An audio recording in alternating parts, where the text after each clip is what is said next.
Hello दोस्तों, नमस्ते, राधे राधे। मैं आपकी साधन दुबे आज आप सभी के सामने एक और कलसा गुठाई गीत लेके आई हूँ। दोस्तों, आप लोग सुनिए, सुन के आनंद लीजिए। और ननद भाभी का नोक-झोंक है, बहुत ही मज़ेदार है, हंसी मजाक से भरपूर है। आप लोग सुनिए, सुन के आनंद लीजिए और अपनी छोटी बहन को अपना दुलार प्यार आशीर्वाद खूब ढेर सारा दीजिए। हाट से मंगायूं सो पड़िया रंगाई डारू रंगाई डारूं हो। बहिनी घरे घरे नेवता पठायूं, ननदिया बिसरी गयो, ननदिया बिसरी गए हो। हाट से मंगायूं सो पड़िया रंगाई डारूं। बहिनी घरे घरे नेवता पठायूं, ननदिया बिसरी गए, ननदिया बिसरी गए हो। बहिनी आई गए नेग नेग हरुआस परोसिन गोत गोतिनिया जे हो।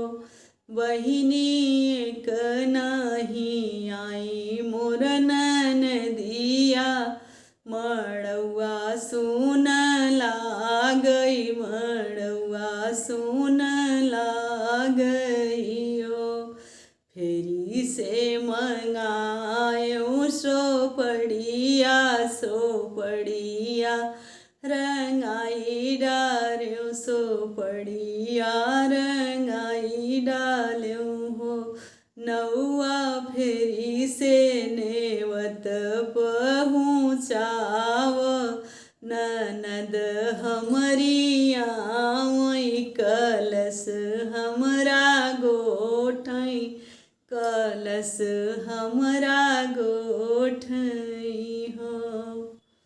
आई है ननद गोसाइनी मोर, आगे आगे ननद गोसाइनी, पिछवा भयन आवई, पिछवा भयन आवई हो। बहिनी घोड़वा चढ़ी आवई ननदोइया, तीनहु जने उतरई, तीनहु जने उतरई। मड़ौआ मोर भरी गए, दुआर मोर भरी गए हो। आवो ननदा गोसाइनी मोर ठकुराइनी हो। ननदा बैठौन बीच मड़ौआ, कलश हमरा गोठौ, कलश हमरा गोठौ हो।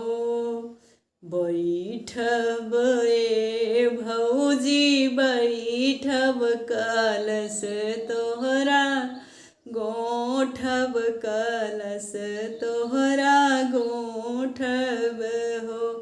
भौजी हम लेबै सोने क कंगनवा, तबई कलशा गोठब, तबई कलशा गोठब हो। भौजी हम लेबै सोने के कंगनवा, तबई कलशा गोठब, तबई कलशा गोठब हो। ननदी किया तोहरे बाबा क गढ़ावल, की भैया क बेसाहल, की भैया क बेसाहल हो। ननदी कंगना त हमरे नैहर क मोरे माई क निशानी हउए माई क निशानी हउए हो।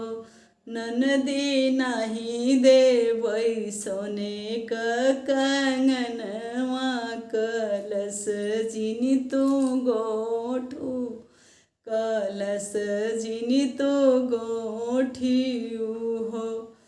ननदी गौआ के नाते नौनिया ननद हमरी लागई ननद हमरी लागई हो। ननदी गोठी दई है कलसा हमार तू हूँ चली जातियू तू हूँ चली जातियू हो। देखो भैया ज़्यादा लालच न करे चाहे।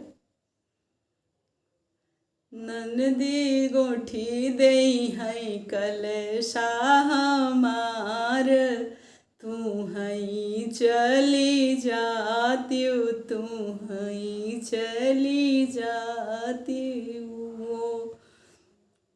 रोतई की निकली ननदिया त सुसकत भयन मात सुसकत भयनवा जे हो।